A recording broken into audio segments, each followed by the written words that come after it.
never net ever net ဟာ NDE ဟာအတူကောင်းအနေနဲ့ NDE ဟာဖြစ်တဲ့မျိုးပြတဲ့မျိုးဆက်တဲ့ Supernatural Combat တွေကိုပေါင်းစပ်ထားတဲ့ Open World RPG game တစ်ခုဖြစ်ပါတယ်။ Developer ကတော့ Photo Studio ဖြစ်ပြီးတော့မှ Publisher နဲ့ Publisher ကတော့ Perfect World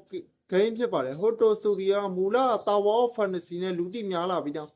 NDE ဆိုတဲ့နောက်ထပ်အကြီးစား project ကြီးတစ်ခုကိုတည်ဆောက်ခဲ့တာဖြစ်ပါတယ်။2023နောက်ပိုင်းမှာ Photo Studio Uraban Supernatural တင်းကိုအဓိကထားပြီးတော့မှ project တည်ဆောက်ခဲ့တာဖြစ်ပါတယ်။ Anime Style Realistic CD Phases တွေကိုပေါင်းစပ်ဖို့ရည်ရွယ်ခဲ့တာဖြစ်ပါတယ်။ NDE ကိုတရားဝင်အနေနဲ့ပထမဆုံး announce လုပ်ခဲ့ပြီးတော့မှ gameplay trailer တွေကိုပထမဆုံးထုတ်ပြန်ခဲ့တာဖြစ်ပါတယ်။ Open World CD Driving Combat Exploration ကိုပြသခဲ့တာဖြစ်ပါတယ်။ iOS PC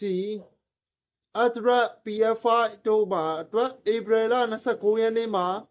Worldwide Global အတွက်ရရှိပြီဖြစ်ပါတယ်။